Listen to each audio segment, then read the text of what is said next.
രക്ഷാദൗത്യം സാധ്യമായ വഴികളിലെല്ലാം തുടരുകയാണ്. ഇന്ന് രാവിലെ വേലി പാലത്തിന്റെ നിർമ്മാണം അതിന്റെ അവസാന ഘട്ടത്തിലേക്ക് എത്തുകയാണ്. ഇപ്പോൾ നമുക്കിപ്പോൾ മന്ത്രി കെ രാജൻ ചേരുകയാണ്. മിനിസ്റ്റർ, ഈ വേലി പാലം അതിന്റെ ഒരു അവസാന ഘട്ടത്തിലേക്ക് എത്തുന്നു, ഉച്ചയോടുകൂടി പൂർത്തിയാകും. അതിനുശേഷം എങ്ങനെയായിരിക്കും നമ്മൾ പ്രതീക്ഷിക്കുന്നത്? എത്രമാത്രം അതൊരു വേഗം കൂട്ടും? അതിനുശേഷം മാത്രമല്ല, ഇന്ന് നമുക്ക് ലഭ്യമായിട്ടുള്ള ഒരു സൗകര്യം, ഈ ദുരന്തത്തിനിടയിലും സൗകര്യമെന്നോ സന്തോഷമെന്നോ പറയാൻ കഴിയില്ലെങ്കിലും ഞങ്ങൾക്ക് ഇന്നലെ വരെ ഉണ്ടായിരുന്നെന്ന് ലഭ്യമായ ഒരു സൗകര്യം, നമുക്ക് വലിയ നമ്പർ ഹിറ്റാച്ചുകൾ അകത്തേക്ക് ഇപ്പോൾ കയറാൻ കഴിഞ്ഞിട്ടുണ്ട്. ഇപ്പോൾ JCB ഒക്കെ കണ്ടല്ലോ, അതുപോലെ ഹിറ്റാച്ചുകൾ അകത്തേക്ക് മുണ്ടക്കൈ ഉൾപ്പെടെയുള്ള പ്രദേശങ്ങളിലേക്ക് പോകാൻ കഴിഞ്ഞിട്ടുണ്ട്. അപ്പോൾ അതുകൊണ്ട് 5 സ്പോട്ടുകൾ കേന്ദ്രീകരിച്ചുകൊണ്ട്, ഇതിനകത്തുള്ള 5 സ്പോട്ടുകൾ കേന്ദ്രീകരിച്ചുകൊണ്ട് രക്ഷാപ്രവർത്തന ദൗത്യത്തിൽ യന്ത്രവൽകൃത സഹായത്തോടു കൂടി ഇടപെടാൻ പറ്റുന്നു എന്നുള്ളതാണ് ഇന്നത്തെ നമ്മുടെ രക്ഷാപ്രവർത്തന ദൗത്യത്തിൻ്റെ ഏറ്റവും പ്രധാനപ്പെട്ട സൗകര്യമുള്ളത്. അപ്പോൾ അതോടുകൂടി വരുന്നതോടുകൂടി മുണ്ടക്കൈയിലെ സ്ഥലങ്ങൾ മീഡിയ വൺ അടയാളപ്പെടുത്തി കാണുമെന്ന് ഞാൻ കരുതുന്നു. ഇപ്പോൾ കാണുന്നത് പോലെ, നേരത്തെ വീടുകളുണ്ടായിരുന്ന സ്ഥലം നമ്മളിപ്പോൾ ഇവിടെ കാണുന്നത് പോലെ പൂർണ്ണമായും മേൽക്കൂര വഴി ഭൂമിക്കടിയിലേക്ക് പോയി അതിൻ്റെ മുകളിൽ മണ്ണും ചളിയും വന്ന് കെട്ടിക്കിടക്കുന്ന വിധത്തിലാണ് ഇപ്പോൾ വീടുകൾ പോലും താന്നു പോയിട്ടുള്ളത്. അപ്പോൾ അത് പതുക്കെ പതുക്കെ മാന്തി ഹിറ്റാച്ച് ഉപയോഗിച്ചുകൊണ്ട് മേൽക്കൂര മാറ്റി കട്ടിംഗ് മെഷീനുകൾ ഉപയോഗിച്ചുകൊണ്ട് ആളുകൾ പൊട്ടിച്ചകത്ത് കയറി തങ്ങിക്കിടക്കുന്ന ആളുകൾ ജീവനോടെ ആവണം എന്നാണ് ആഗ്രഹമെങ്കിലും ചിലപ്പോൾ അത് സാധ്യമാകുമെന്ന് തോന്നുന്നില്ല. എങ്ങനെയാണെങ്കിലും ആളുകളെ കണ്ടെത്തുക എന്ന ദൗത്യ നിർവഹണത്തിലേക്കാണ് ഇപ്പോൾ നമ്മൾ പോകുന്നത്. 5 കേന്ദ്രങ്ങൾ അതിന് പ്രധാനമായിട്ടും കേന്ദ്രീകരിച്ചിട്ടുണ്ട്. 1600ഓളം ഫോഴ്സ് നമുക്കിപ്പോൾ വന്നിട്ടുണ്ട്. അതിനേക്കാൾ ഉപരിയായി സന്നദ്ധ സംവിധാനങ്ങളെ ആകെ ഉപയോഗപ്പെടുത്താൻ വേണ്ടി കഴിഞ്ഞിട്ടുണ്ട്. അതാണ് അതിനകത്ത് ഇപ്പോൾ കാണുന്ന ഏറ്റവും പ്രധാനമായിട്ടുള്ള ഒരു കാര്യം എന്നാണ് എനിക്ക് ഇപ്പോൾ തോന്നുന്നത്. നമുക്ക് ബെയിലിപ്പാലം വരുന്നതിന് മുമ്പ് തന്നെ ഈ സൗകര്യങ്ങൾ നമുക്ക് കടക്കാൻ കഴിഞ്ഞു. ബെയിലിപ്പാലത്തിൽ ഇപ്പോൾ ഇവിടെ മീഡിയ വണ്ണിന് കാണാൻ കഴിയുന്നത് പോലെ ഈ പോയിന്റിലേക്കാണ് ബെയിലിപ്പാലം ഇപ്പോൾ വന്നു ചേരുക. അപ്പം അതിൻ്റെ ആദ്യ റൗണ്ടിൽ അവർ വളരെ കൃത്യതയോടുകൂടിയാണ് പോകുന്നത്. ആദ്യ റൗണ്ടിൽ ഒരു ഒരു ഒരു ഫ്രെയിമാണ് ഒരുക്കുന്നത്. ഫ്രെയിമിൻ്റെ താഴത്തേക്ക് വരാനുള്ള ഷീറ്റുകൾ ഇപ്പോൾ പ്ലാറ്റ്ഫോമുകൾ ഇപ്പോൾ വാഹനത്തിൽ ഇറക്കിക്കൊണ്ടിരിക്കുകയാണ്. അപ്പോൾ ഈ ഷീറ്റിൻ്റെ മറ്റേ ഫ്രെയിമിൻ്റെ പൂർത്തീകരണം ഒരു സൈഡിൽ നടക്കുമ്പോൾ അപ്പുറത്തെ സൈഡിൽ നിന്ന് നമുക്ക് പ്ലാറ്റ്ഫോം ഇട്ടിട്ട് പോരാം എന്നാണ് കരുതുന്നത്. 10 മണി 11 മണി സമയം മുൻപ് മേജർ ജനറൽ നമ്മളോട് സംസാരിച്ചിരുന്നു. അദ്ദേഹം പറഞ്ഞത് ഇവിടെ ഒരു പെർമനന്റ് പാലം വരുന്നവരെ ഈ പാലം ഇവിടെ നിലനിർത്തും. അതാണ് അതിൽ ഏറ്റവും പ്രധാനപ്പെട്ട കാര്യം. നമ്മൾ ഒരു ചെറിയ പ്രയാസം ഉണ്ടായിരുന്നത് ആദ്യം 85 ഫീറ്റുള്ള പാലമാണ് ഉദ്ദേശിച്ചത്. ഇപ്പോൾ 190 ഫീറ്റുള്ള പാലത്തിലേക്ക് കടന്നു.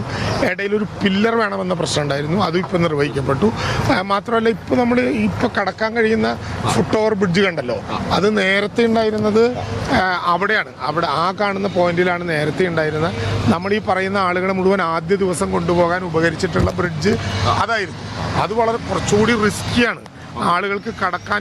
ഈ പോയിന്റിൽ നമ്മളിപ്പോൾ നിൽക്കുന്ന പോയിന്റിലേക്ക് മുണ്ടക്കൈ പ്രദേശത്ത് നിന്ന് ഇറക്കി കൊണ്ടുവന്ന ആളുകളെ നമുക്ക് അതിലൂടെ വടം കെട്ടി കൊണ്ടുപോകുന്നതിന് പകരം പിന്നെ കൊണ്ടുപോയിരുന്നത് ഈ പോയിന്റിലൂടെയുള്ള, ഇപ്പോൾ ഒഴുക്ക് വർദ്ധിച്ചിട്ടുള്ള ഈ പോയിന്റിലൂടെയുള്ള സാധ്യതയാണ്. അത് കുറച്ചുകൂടി റിസ്ക്കിയാണ്. അതുകൊണ്ടാണ് ഇന്നലെ രാത്രി ഇങ്ങനെ ഒരു ഫുട് ഓവർ ബ്രിഡ്ജ് എന്നുള്ള സംവിധാനത്തിലേക്ക് വന്നത്. ഇന്നലെ രാത്രിയോടുകൂടി ഇന്നലെ രാത്രിയോടുകൂടി വന്നതാണത്. അതുകൊണ്ട് ഇന്ന് രാവിലെ നേരത്തെ ഉണ്ടായിരുന്ന ക്യാമറാമാൻ ഇപ്പോൾ കാണുന്നത് ഈ പോർഷനിലായിരുന്നു. നമ്മൾ ഇന്നലെ വളരെ കഷ്ടപ്പെട്ടാണ് ഇന്നലെ ഈ പോർഷനിലേക്ക് പോകുക എന്ന് മാത്രമല്ല, അതിൽ നിന്ന് കടന്നാൽ ഇപ്പോൾ നമ്മൾ ഇവിടെ ഇപ്പോൾ 2 പേര് അവിടെ നിൽക്കുന്നുണ്ടല്ലോ കോട്ടിട്ടിട്ട്, ആ സൈഡിൽ കൂടെ ഒരു ചെറിയ ഇടുങ്ങിയ വഴി കൂടെയാണ് പുറത്ത് കിടക്കാൻ പറ്റിയിരുന്നത്.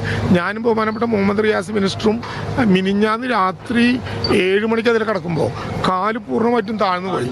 അപ്പോൾ അവിടെ ആളുകൾ പറഞ്ഞു, സാർ ഇവിടെ ഒരു കിണറുണ്ടായിരുന്നു, അപ്പോൾ അതുകൊണ്ടൊന്ന് സൂക്ഷിക്കണം എന്ന് പറഞ്ഞു. അപ്പോൾ കല്ലിൽ ചവിട്ടിയിട്ടോ മരത്തിൽ ചവിട്ടിയിട്ടോ ഉറപ്പിച്ച് മാത്രമേ ആളുകളെ കൊണ്ടുപോകാൻ പറ്റുള്ളൂ. അത് കൂടുതൽ സീരിയസ് ആയിരുന്നു. ഇതുപോലെ ഒരു വെല്ലുവിളി അവിടെ ഉണ്ടാകുമെന്ന് വിചാരിച്ചാണ്.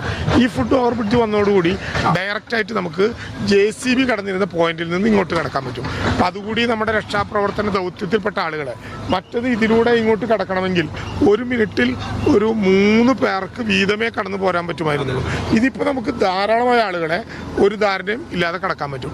ഇന്ന് മീഡിയ വൺ കാണേണ്ട ഒരു പ്രധാനപ്പെട്ട കാര്യം, നിങ്ങൾ അവിടെ കാണുന്നുണ്ടാകും ആ ഷൂട്ടിംഗ് പോയിന്റ് കടന്നു വരുന്ന ആളുകളെ പൂർണ്ണമായിട്ടും, ഞാൻ നിങ്ങളോടാണ് ആദ്യമായിട്ട് ഇത് പറയാൻ പോകുന്നത്, പൂർണ്ണമായിട്ടും ക്യാമറ ക്ലിയർ ഔട്ട് ചെയ്യുന്നുണ്ട്. രാവിലെ 6 മണി മുതൽ സർക്കാർ സംവിധാനത്തിലുള്ള ക്യാമറ ക്ലിയർ ഔട്ട് ചെയ്യുന്നുണ്ട്. ആ വഴിയിലൂടെ കടന്നു വരുന്ന ആരെയും നമുക്ക് കൃത്യമായി മനസ്സിലാക്കാൻ കഴിയും. കാരണം അകത്ത് ഉരുൾപൊട്ടലിൻ്റെ സാധ്യത ഇനിയും നമുക്ക് പൂർണ്ണമായിട്ട് ഒഴിവാക്കാൻ കഴിഞ്ഞിട്ടില്ല. ലാൻഡ് സ്ലൈഡിനെ പേടിക്കണം. ഇപ്പോഴും ഒരു ഏത് നിമിഷവും നമുക്കൊരു ഉരുൾപൊട്ടൽ സാധ്യത ഉണ്ട്, അല്ലെങ്കിൽ അങ്ങനെ ഒന്നുമില്ല. പക്ഷേ ലാൻഡ് സ്ലൈഡ് ഉണ്ടായ പ്രദേശങ്ങളിൽ ആ വിധത്തിലുള്ളൊരു ധാരണ നമുക്ക് മുന്നോട്ട് പോകാൻ വേണ്ടി കഴിയണം. ഇപ്പോൾ ക്യാമറ നോക്കൂ, അവിടെ കണ്ടല്ലോ, ഇപ്പോൾ JCB നമുക്ക് കുറേശ്ശെ ആഴം നോക്കി അളവ് നോക്കി ഇങ്ങോട്ട് കടത്താൻ പറ്റുന്നുണ്ട്. ഇതാണ് ഇന്നത്തെ നമുക്കൊരു പ്രധാനപ്പെട്ട കാര്യമാണ്.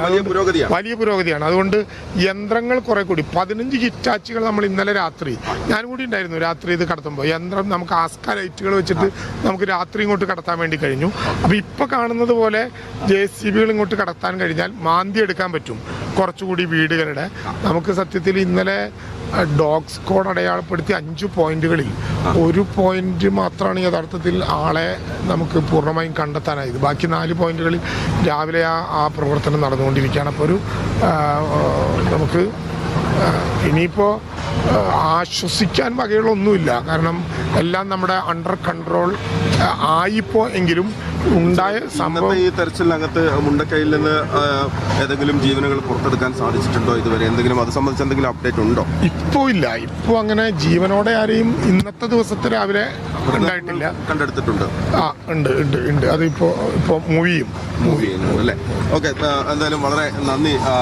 മിനിസ്റ്റർ കെ രാജനാണ് വിശദമായി തന്നെ നമ്മളോട് സംസാരിച്ചത്. അദ്ദേഹം പറയുന്നത് ഇതാണ്, കുറെ കൂടി സൗകര്യം ഇന്ന് വന്നിട്ടുണ്ട്. ആ കടവ് കടന്ന് കുറെ കൂടി വാഹനങ്ങൾ, ഹിറ്റാച്ചി വാഹനങ്ങൾ ഇങ്ങോട്ട് വരുന്നുണ്ട്. അതുകൊണ്ട് തന്നെ റവന്യൂ മന്ത്രി കെ രാജൻ ചൂരൽമലയിൽ നേരിട്ടെത്തിക്കൊണ്ട് ഇപ്പോഴത്തെ രക്ഷാപ്രവർത്തനം ഏകോപിപ്പിക്കുകയാണ്. അദ്ദേഹമാണ് മീഡിയ വണ്ണിനോട് സംസാരിച്ചത്. ശരി മഹേഷ്.